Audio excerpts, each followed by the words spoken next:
നിങ്ങൾക്ക് എല്ലാവർക്കും learning little ട്രൂത്ത്സിലേക്ക് സ്വാഗതം. ഇന്നത്തെ ഈ എപ്പിസോഡിൽ യോഹന്നാന്റെ സുവിശേഷം 8-ാം അധ്യായം 36-ാം വാക്യത്തിൽ നിന്ന് കുറച്ച് ചിന്തകൾ പങ്കുവയ്ക്കുവാൻ ആഗ്രഹിക്കുന്നു. യോഹന്നാന്റെ സുവിശേഷം 8-ാം അധ്യായം 36-ാം വാക്യം ഇങ്ങനെ പറയുന്നു: പുത്രൻ നിങ്ങൾക്ക് സ്വാതന്ത്ര്യം വരുത്തിയാൽ നിങ്ങൾ സാക്ഷാൽ സ്വതന്ത്രരാകും. If the Son makes you free, you shall be free indeed. എന്നാൽ what is this freedom and what is this bondage? ഈ ഭാഗം വായിക്കുമ്പോൾ നമ്മുടെ മനസ്സിൽ രണ്ട് ചിന്തകളാണ് വരുന്നത്. എന്താണ് സ്വാതന്ത്ര്യം? എന്താണ് ബന്ധനം? What is the freedom and what is the bondage? നമ്മൾക്ക് മനസ്സിലാക്കുവാൻ കഴിയുന്നത്, നമ്മൾ പാപത്തിൽ ആകുമ്പോൾ, പാപത്തിൽ അകപ്പെടുമ്പോൾ ഒരു വലിയൊരു ബോണ്ടേജിലാണ് നമ്മൾ ആകുന്നത്. നമ്മൾ അറിഞ്ഞോ അറിയാതെയോ ചെയ്തു പോയതായിട്ടുള്ള ഓരോ ചെറിയ ചെറിയ പാപങ്ങൾ, കണ്ണുകൊണ്ട്, ചെവി കൊണ്ട്, നാവ് കൊണ്ട്, കൈകൾ കൊണ്ട്, കാല് വേണ്ടാത്തതായിട്ടുള്ള സ്ഥലങ്ങളിലൊക്കെ പോകുമ്പോൾ നമ്മൾ അറിഞ്ഞോ അറിയാതെയോ പാപം നമ്മുടെ ജീവിതത്തിൽ വരികയും നമ്മൾ പാപത്തിൽ അകപ്പെടുകയും ഈ പാപം നമ്മളെ ഒരു ബന്ധനത്തിൽ ആക്കി തീർക്കുന്നു. നമ്മൾ പലപ്പോഴും നമ്മൾ പാപം ചെയ്യുമ്പോൾ നമ്മൾ സ്വയം നീതീകരിക്കാറുണ്ട്, ഈ പാപം അത്ര വലിയതൊന്നുമല്ല എന്ന്. എന്നാൽ നമ്മുടെ ജീവിതത്തിൽ വല്ല പ്രയാസമോ വല്ല കഷ്ടതയോ വരുമ്പോഴാണ് നമ്മൾ ദൈവത്തോട് ചോദിക്കാറുണ്ട്, ദൈവമേ, എൻ്റെ ജീവിതത്തിൽ എന്തിനാണ് ഈ കഷ്ടത വന്നത്? അല്ലെങ്കിൽ എൻ്റെ ജീവിതത്തിൽ എന്തിനാണ് ഈ പ്രയാസം വന്നത്? എന്നാൽ നമ്മൾ അവിടെയും ഇവിടെയും പലപ്പോഴും നമുക്ക് കഷ്ടത വരുമ്പോൾ നമ്മൾ അലഞ്ഞു നടക്കാറുണ്ട്. അല്ലെങ്കിൽ ആര് എനിക്ക് വേണ്ടി പ്രാർത്ഥിക്കും എന്ന് നമ്മൾ പലപ്പോഴും ചിന്തിക്കാറുണ്ട്. എന്തുകൊണ്ടെന്നാൽ ദൈവം നമ്മുടെ പ്രാർത്ഥന കേൾക്കുന്നില്ല എന്നുള്ള ഒരു ചിന്ത നമ്മുടെ മനസ്സിലൂടെ കടന്നു പോകും. കഷ്ടത വരുമ്പോഴാണ് നമ്മൾ ദൈവത്തോടെ അടുത്ത് നമ്മുടെ ചോദ്യങ്ങൾ നമ്മുടെ ജീവിതത്തിൽ കൂടുന്നത്. നമ്മൾ മറ്റുള്ളവരോട് ചോദിക്കാറുണ്ട്, ദൈവം എന്തിനാണ് ഈ കഷ്ടത എൻ്റെ ജീവിതത്തിൽ തന്നത്? എനിക്ക് മാത്രമാണ് എന്തിനാണ് ദൈവം ഇത്രയും വലിയൊരു പ്രയാസം എന്തിനാണ് നൽകിയതെന്ന്? പല ചോദ്യങ്ങളാണ് നമ്മുടെ മനസ്സിലൂടെ കടന്നു പോകുന്നത്. എന്നാൽ ഒരു നിമിഷം എടുത്തുകൊണ്ട് ദൈവ സന്നിധിയിൽ എളിമപ്പെട്ട്, ദൈവമേ, ഞാൻ ചെയ്തു പോയ വല്ല പാപത്തിന്റെ ശിക്ഷയാണോ ഇത് എന്ന് നമ്മൾ ചിന്തിക്കാറില്ല. എന്തുകൊണ്ടെന്നാൽ വചനത്തിൽ നമ്മൾ വായിക്കുന്നു, പാപത്തിന്റെ ശമ്പളം മരണമാണെന്ന്. ദൈവം എല്ലാ പാപത്തിന്റെ കണക്ക് ദൈവ സന്നിധിയിലുണ്ട്. നമ്മൾ ചെയ്യുന്നതായിട്ടുള്ള ചെറുതും വലുതുമായിട്ടുള്ള എല്ലാ പാപത്തിന്റെ കണക്ക് ദൈവ സന്നിധിയിലുണ്ട്. വചനത്തിൽ നമ്മൾ വായിക്കുന്ന റോമാ ലേഖനം 6-ാം അധ്യായം 23-ാം വാക്യം, The wages of sin is death, but the gift of God is eternal life through Jesus Christ. അതായത് ദൈവം പാപത്തെ വെറുക്കുന്നു, പാപിയെ സ്നേഹിക്കുന്നു. പാപം ദൈവ സന്നിധിയിൽ ഒരിക്കലും സ്വീകാര്യമല്ല. പാപത്തിന്റെ ശമ്പളം മരണമാണ്, പാപത്തിന്റെ ശമ്പളം ബന്ധനമാണ്, പാപത്തിന്റെ ശമ്പളം ദുഃഖമാണ്, പ്രയാസമാണ്. അതുകൊണ്ട് നമ്മൾ ചെയ്യുന്നതായിട്ടുള്ള ഓരോ പാപത്തിൻ്റെയും കണക്ക് ദൈവസന്നിധിയിലുണ്ട്. അതിൻ്റെ പല ശിക്ഷ നമ്മൾ അനുഭവിക്കും, അല്ലെങ്കിൽ അനുഭവിക്കാറുണ്ട്. എന്തുകൊണ്ടെന്നാൽ നമ്മളെ പാപം നമ്മൾ കൺഫ്യസ് ചെയ്തില്ല എങ്കിൽ അത് നമ്മളെ ഒരു ബന്ധനത്തിൽ ആക്കി തീർക്കും. പലപ്പോഴും നമ്മൾ ചെയ്യുന്നതായിട്ടുള്ള പാപം അതിനെക്കുറിച്ചുള്ള ബോധം നമ്മൾക്ക് ഇല്ലാത്തത് കൊണ്ട് നമ്മൾ അതിനെ സ്വയം നീതീകരിക്കാറുണ്ട്. പലപ്പോഴും നമ്മൾ ഓർക്കാറുണ്ട്, ഞാൻ ചെയ്യുന്ന പാപം അതൊരു വലിയ പാപമൊന്നുമല്ല. അല്ലെങ്കിൽ ഒരു സ്വയം നീതീകരണത്തിലേക്ക് നമുക്ക് തന്നെ നമ്മൾ നൽകാറുണ്ട്. എന്നാൽ നമ്മൾക്ക് ഒരു ബോധം ഉണ്ടായിരിക്കണം, നമ്മൾ ചെയ്യുന്ന ഓരോ പാപവും അത് ദൈവസന്നിധിയിൽ കണക്ക് നമ്മൾ കൊടുക്കേണ്ടവരാണെന്നും. ഈ ഒരു ബോധം ഉണ്ടാകുമ്പോഴാണ് നമ്മൾക്ക് പാപത്തിൽ നിന്ന് നമ്മൾക്ക് ദൂരെ നിൽക്കുവാൻ സാധിക്കുന്നത്, അല്ലെങ്കിൽ പാപബന്ധനത്തിൽ നിന്ന് അകന്നു നിൽക്കുവാൻ സാധിക്കുന്നത് നമുക്ക് പാപബോധം ഉള്ളപ്പോഴാണ്. നമ്മൾ വചനം വായിക്കുമ്പോൾ നമ്മൾക്ക് മനസ്സിലാക്കുവാൻ കഴിയുന്നത്, ദാനിയേലിന്റെ ജീവിതത്തിൽ അനേക പ്രയാസങ്ങളിലൂടെ കടന്നു പോകുമ്പോഴും ഒരു തരത്തിലുള്ള പാപത്തിൽ തന്നെ ഏൽപ്പിക്കാതെ വിശുദ്ധ ജീവിതം നയിച്ചതുകൊണ്ട് അനേക പ്രയാസങ്ങളിൽ നിന്നും, അനേക പ്രതികൂലങ്ങളിൽ നിന്നും, അനേക ബന്ധനത്തിൽ നിന്നും അകന്നു നിൽക്കുവാൻ സാധിച്ചു. ഒരു വിശുദ്ധ ജീവിതം നയിച്ചതുകൊണ്ട് തൻ്റെ എല്ലാ പ്രയാസങ്ങളിലും ദൈവം തന്നോട് കൂടെ ഉണ്ടായിരുന്നു. നമ്മൾ ദാവീദിന്റെ ജീവിതത്തിൽ നമ്മൾ കാണുമ്പോൾ നമുക്ക് അറിയാം, ദാവീദ് ചെയ്തതായിട്ടുള്ള പാപം നാഥാൻ പ്രവാചകനിലൂടെ പറയുമ്പോൾ, ദാവീദ് അവിടെ സ്വയം നീതീകരിക്കുക അല്ല ചെയ്യുന്നത്. ദൈവത്തിന്റെ സന്നിധിയിൽ പോയി ദൈവത്തോട് പറയുന്നില്ല, ഞാനൊരു രാജാവാണ്, അല്ലെങ്കിൽ ദൈവമേ ഇതിനു മുൻപൊക്കെ ഞാൻ ദൈവ സന്നിധിയിൽ വന്ന് അനേക സങ്കീർത്തനങ്ങളൊക്കെ പാടിയിട്ടുണ്ട്, ദൈവമേ നിന്നെ സ്തുതിച്ചിട്ടുണ്ട്. എന്നാൽ നമ്മൾ അവിടെ കാണുന്നത് ദാവീദിന്റെ എളിമ ആണ്. ദാവീദ് ഒരു കുഞ്ഞിനെ പോലെ ദൈവ സന്നിധിയിൽ പോയി എളിമപ്പെട്ട് കരഞ്ഞ് പ്രാർത്ഥിക്കുന്നത്. സങ്കീർത്തനം 51-ാമത്തെ ആയത്തില് നമ്മൾ കാണുന്നത് ദാവീദ് ഹൃദയത്തെ തുറന്ന്, കർത്താവെ എന്നോട് ക്ഷമിക്കണമേ, എൻ്റെ പാപം എന്നിൽ നിന്ന് മാറ്റണമേ, പരിശുദ്ധാത്മാവ് എൻ്റെ ഉള്ളിൽ നിന്ന് അകത്തരുതേ, മാറ്റരുതേ എന്നുള്ള കരഞ്ഞ നിലവിളിയാണ് കേൾക്കുവാൻ കഴിയുന്നത്. അതുകൊണ്ട് നമ്മൾ പാപം ചെയ്യുമ്പോൾ നമ്മൾക്ക് പാപത്തെ പറ്റിയുള്ള ബോധം ഉണ്ടായിരിക്കണം. 3 കാര്യങ്ങൾ നമ്മുടെ ജീവിതത്തിൽ നമ്മൾ ഉണ്ട് എങ്കിൽ തീർച്ചയായിട്ടും നമ്മൾക്ക് ഒരു പാപബന്ധനത്തിൽ നിന്ന് നമ്മൾക്ക് വിടുതൽ നമ്മൾക്ക് ലഭിക്കുവാൻ ഇടയാകും. ആദ്യത്തെ കാര്യം നമ്മുടെ ജീവിതത്തിൽ ഉണ്ടാകേണ്ടത് പാപത്തെ പറ്റിയുള്ള നല്ല ബോധം. നമ്മൾക്ക് ഏതൊരു തെറ്റ് ചെയ്താലും ഇത് ദൈവ സന്നിധിയിൽ കണക്കുണ്ട് എന്നുള്ളതായിട്ടുള്ള ഒരു awareness. We should be aware of our sins. അതായത് നമ്മൾക്ക് നല്ലൊരു ബോധം ഉണ്ടായിരിക്കണം. അത് കണ്ണുകൊണ്ടുള്ള പാപമായിരുന്നാലും, നാവ് കൊണ്ടുള്ള പാപമായിരുന്നാലും, ചെവി കൊണ്ടുള്ള പാപമായിരുന്നാലും, നമ്മൾ ചെയ്യുമ്പോൾ നമ്മൾക്ക് ദൈവ സന്നിധിയിൽ ഒരു നല്ല ബോധം ഉണ്ടായിരിക്കണം. അതാണ് യോബിന്റെ പുസ്തകത്തിൽ നമ്മൾ വായിക്കുമ്പോൾ നമുക്ക് മനസ്സിലാക്കുവാൻ കഴിയുന്നത്. യോബ് ദൈവ സന്നിധിയിൽ പോയി ഇങ്ങനെ പറയുന്നു, ദൈവമേ ഞാൻ എൻ്റെ കണ്ണുകൊണ്ട് ഒരു കോവനന്റ് ഉണ്ടായിരിക്കുന്നു, ഞാൻ എൻ്റെ കണ്ണുകൊണ്ട് ഒരു പാപവും ചെയ്യുക ഇല്ല എന്നുള്ള ഒരു തീരുമാനം ഞാൻ എടുത്തിരിക്കുന്നു എന്ന്. നമ്മൾക്ക് അങ്ങനെ ഒരു കോവനന്റ് ഉണ്ടാകുമ്പോഴാണ് നമ്മൾക്ക് ദൈവവുമായിട്ടുള്ള ഒരു നല്ല ഒരു റിലേഷൻഷിപ്പ് അല്ലെങ്കിൽ ഒരു റീകൺസിലിയേഷൻ നമ്മൾക്ക് ഉണ്ടാകുന്നത്. രണ്ടാമത്, നമ്മൾ നമ്മുടെ പാപത്തെ ഏറ്റുപറയുവാൻ നമ്മൾക്ക് ഇടയാകണം. ഒരു കുഞ്ഞിനെ പോലെ ദൈവ സന്നിധിയിൽ വന്ന് നമ്മുടെ പാപത്തെ എല്ലാം പറയുവാൻ നമ്മൾക്ക് ഇടയാകണം. We should be willing to confess all our sins. അതുകൊണ്ടാണ് കർത്താവായ യേശു ക്രിസ്തു പറയുന്നത്, നിങ്ങൾ കുഞ്ഞുങ്ങളെ പോലെ ആകുന്നില്ല എങ്കിൽ സ്വർഗരാജ്യത്തിൽ കടക്കുവാൻ സാധിക്കയില്ല എന്ന്. കുഞ്ഞുങ്ങളുടെ മനസ്സ് എത്രമാത്രം എളിമയുള്ള മനസ്സാണ്. അതുപോലുള്ള ഹൃദയം നമ്മുടെ ഉള്ളിൽ വേണം. നമ്മുടെ ദൈവ സന്നിധിയിൽ നമ്മുടെ തെറ്റുകളെ പറയുവാൻ, അത് ഏറ്റുപറയുവാൻ നമ്മൾക്ക് ഇടയാകണം. മൂന്നാമത്, ദൈവവുമായിട്ടുള്ള ഒരു റീകൺസിലിയേഷൻ വേണം. ദൈവമേ ഞാൻ പാപം ചെയ്തു, ഞാൻ കുറ്റം ചെയ്തു, അല്ലെങ്കിൽ ദൈവമേ നിന്റെ സന്നിധിയിൽ ഞാൻ നിനക്ക് ഇഷ്ടമില്ലാത്തത് ഞാൻ ചെയ്തു എന്ന് പറഞ്ഞുകൊണ്ട് ദൈവവുമായിട്ടുള്ള ഒരു റീകൺസിലിയേഷൻ നമ്മൾക്ക് ഉണ്ടാകണം. ഈ റീകൺസിലിയേഷൻ എന്തുകൊണ്ടാണ് ആവശ്യം? എന്തുകൊണ്ടെന്നാൽ ദൈവത്തിന്റെ പരിശുദ്ധാത്മാവ് നമ്മുടെ ഉള്ളിൽ വന്ന് വസിക്കും. ഈ റീകൺസിലിയേഷനും ഈ കൺഫെഷനും നമ്മുടെ ജീവിതത്തിൽ ഇല്ല എങ്കിൽ പരിശുദ്ധാത്മാവിന്റെ സാന്നിധ്യം നമ്മുടെ ജീവിതത്തിൽ നിന്ന് അകന്നിരുന്നാൽ നമ്മൾക്ക് ദൈവത്തെ പറ്റിയുള്ളതായിട്ടുള്ള ആ ഒരു ബോധം നമ്മൾക്കുണ്ടാകയില്ല. നമ്മൾ വീണ്ടും വീണ്ടും പാപം ചെയ്തുകൊണ്ടേയിരിക്കും. ഒരു വലിയൊരു ബോണ്ടേജിൽ നമ്മൾ ആയിത്തീരും. ഒരു വലിയ അന്ധകാരത്തിൽ നമ്മുടെ ജീവിതത്തെ നമ്മൾ ഏൽപ്പിച്ചു കൊടുക്കുകയാണ് നമ്മൾ ചെയ്യുന്നത്. അതുകൊണ്ട് നമ്മൾക്ക് ഒരു റീകൺസിലിയേഷൻ ഉണ്ടാകണം. പരിശുദ്ധാത്മാവിന്റെ സാന്നിധ്യം നമുക്ക് ഉണ്ടാകണം.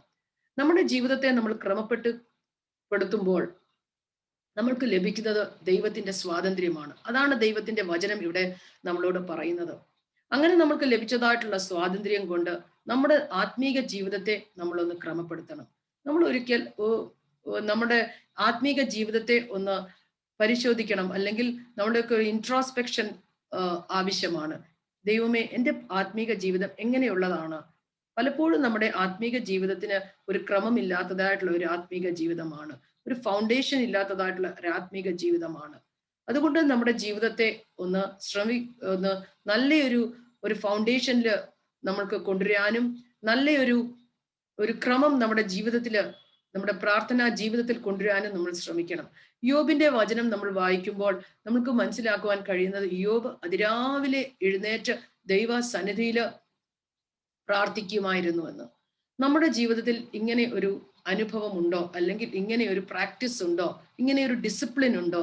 നമ്മൾ അതിരാവിലെ എണീച്ച് മേ ബി അറ്റ് 4 or 5 ദൈവത്തിന്റെ സന്നിധിയിൽ നമ്മൾ ചെന്ന് നമ്മുടെ പാപങ്ങളെ ഏറ്റുപറയുകയും ആ ദിവസത്തിലേക്ക് ഉള്ളതായിട്ടുള്ള ആത്മീക നന്മകള് പ്രാപിക്കുവാൻ ശ്രമിക്കുകയും ചെയ്യുന്ന ഒരു അനുഭവം നമ്മുടെ ജീവിതത്തിൽ ഉണ്ടോ? ഇല്ല എങ്കിൽ നമ്മുടെ ജീവിതത്തെ നമ്മളൊന്ന് ക്രമപ്പെടുത്തണം. 4 മണിക്കോ 5 മണിക്കോ നമ്മൾ അതിരാവിലെ എണീച്ച് പ്രാർത്ഥനയ്ക്ക് നമ്മളെ തന്നെ ഏൽപ്പിച്ചു കൊടുക്കണം. അപ്പോൾ നമ്മൾ ദൈവത്തിന്റെ ശബ്ദം കേൾക്കുവാൻ ഇടയാകും. നമ്മൾ ദൈവത്തിന്റെ ശബ്ദം കേൾക്കുമ്പോൾ ആ ദിവസത്തിലേക്ക് വേണ്ടതായിട്ടുള്ള അനുഗ്രഹങ്ങൾക്കും നമ്മൾക്ക് ലഭിക്കും. ആ ദിവസത്തിലേക്ക് വേണ്ടതായിട്ടുള്ള ഡയറക്ഷൻസ് നമ്മുടെ ജീവിതത്തിൽ ഉണ്ടാകും. ദൈവവുമായിട്ടുള്ള ഒരു ബന്ധം നമ്മൾ സ്ഥാപിക്കുന്നത് അതിരാവിലെ പ്രാർത്ഥനയിലൂടെയാണ്. അതുകൊണ്ട് നമ്മളെ തന്നെ നമ്മൾ പ്രാർത്ഥനയ്ക്കും വചന വായനയ്ക്കും നമ്മളെ തന്നെ ഒരുക്കണം. വചനം വായിക്കുമ്പോഴും പ്രാർത്ഥിക്കുമ്പോഴും നമ്മൾക്ക് ആ ദൈവത്തിന്റെ സാന്നിധ്യം, ആ ഫ്രീഡം നമ്മൾക്ക് അനുഭവിക്കുവാൻ ഇടയാകും. അതുകൊണ്ട് നമ്മുടെ ആത്മീക ജീവിതത്തെ ഒരു ടൈം ടേബിൾ അനുസരിച്ച് നമ്മൾ ക്രമപ്പെടുത്തണം. അതിരാവിലെ ദൈവസന്നിധിയിൽ നമ്മൾ പ്രാർത്ഥിക്കുകയും മറ്റ് സമയം നമ്മൾ വചന വായനയ്ക്കും വചനം കേൾക്കുവാനും വചനം പഠിക്കുവാനും നമ്മൾ ഇടയാക്കണം. അങ്ങനെ നമ്മുടെ ജീവിതത്തെ ഒന്ന് ക്രമപ്പെടുത്തിയാൽ നമ്മുടെ ആത്മീക ജീവിതം ബലപ്പെടും. നമ്മുടെ ആത്മീക ജീവിതം ബലപ്പെട്ടാൽ തീർച്ചയായിട്ടും നമ്മൾക്ക് ആ ഫ്രീഡം അനുഭവിക്കും. ദൈവം നൽകുന്നതായിട്ടുള്ള അല്ലെങ്കിൽ വാഗ്ദാനം ചെയ്തതായിട്ടുള്ള ആ ഫ്രീഡം നമ്മൾക്ക് അനുഭവിക്കുവാൻ ഇടയാകും. നമ്മൾ ഒരു ബന്ധനത്തിൽ നമ്മൾ ആകയില്ല. അതായത് കഷ്ടതകളും പ്രയാസങ്ങളും വരുമ്പോൾ നമ്മളുടെ ഉള്ളിൽ തന്നെ നമ്മൾക്ക് അതിനെ ഫേസ് ചെയ്യുവാനുള്ള കറേജ്, അതിനെ ഫേസ് ചെയ്യുവാനുള്ള ഒരു കോൺഫിഡൻസ്, അതിനെ ഫേസ് ചെയ്യുവാനുള്ളതായിട്ടുള്ള അകത്തുള്ളതായിട്ടുള്ള ഒരു ശക്തി നമ്മൾക്ക് ഉണ്ടാകും.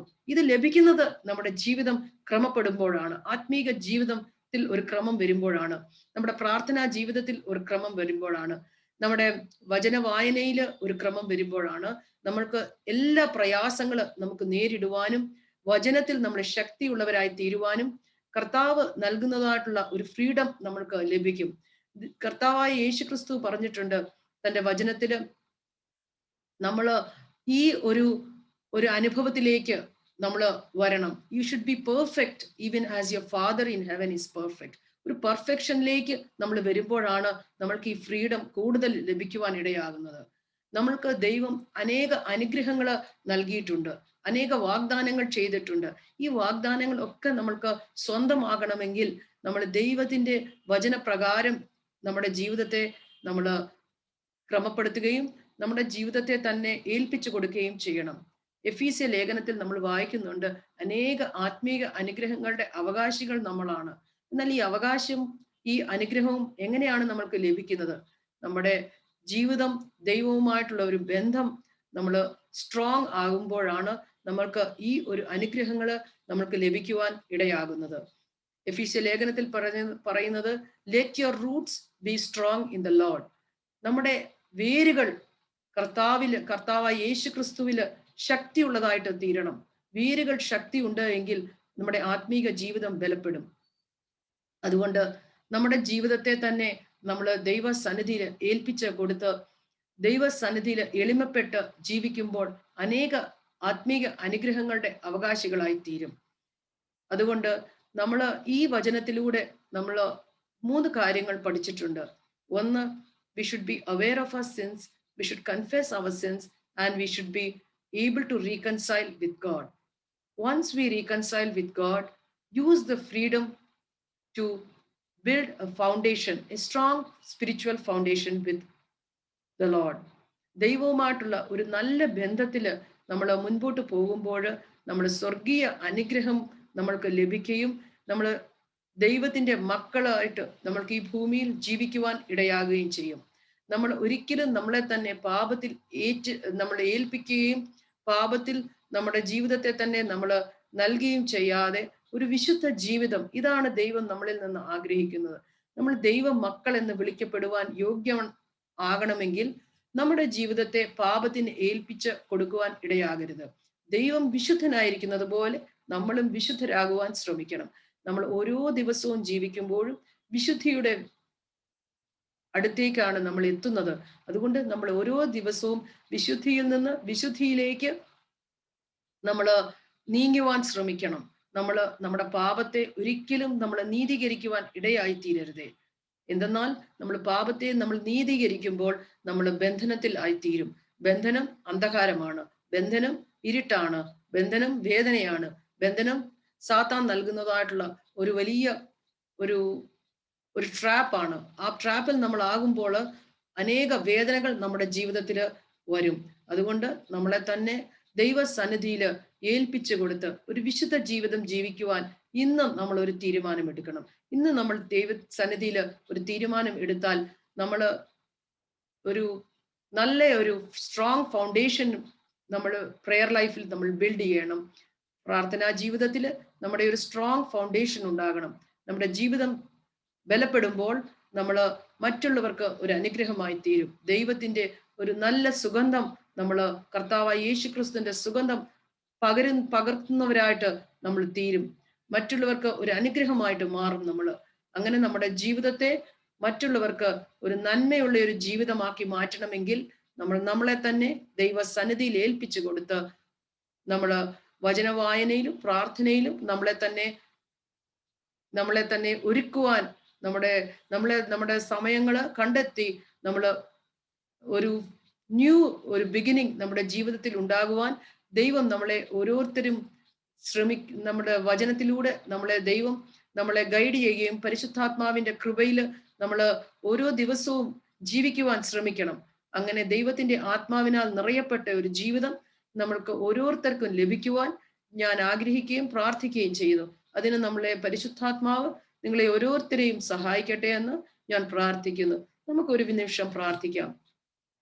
ദൈവമേ, സ്വർഗീയ പിതാവേ, നിന്റെ വചനത്തിലൂടെ ഞങ്ങൾ കേട്ടതായിട്ടുള്ള സത്യങ്ങൾക്കായിട്ട് ഞങ്ങൾ നിന്നെ സ്തുതിക്കുന്നു, സ്തോത്രം ചെയ്യുന്നു.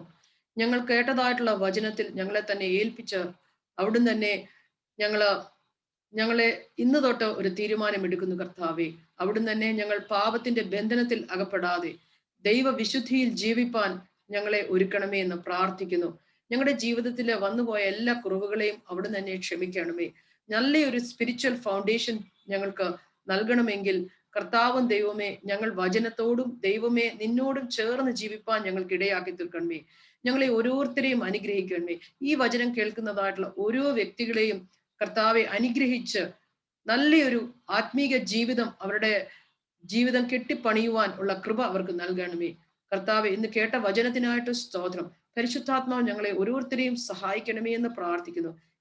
യേശുവിന്റെ നാമത്തിൽ അപേക്ഷിക്കുന്നു. കൃപയോടെ കേൾക്കണമേ. ആമീൻ. Thank you for listening to this episode of learning little truths. പിന്നെയും അടുത്ത ഒരു എപ്പിസോഡിൽ നമുക്ക് കാണാം. ആമീൻ.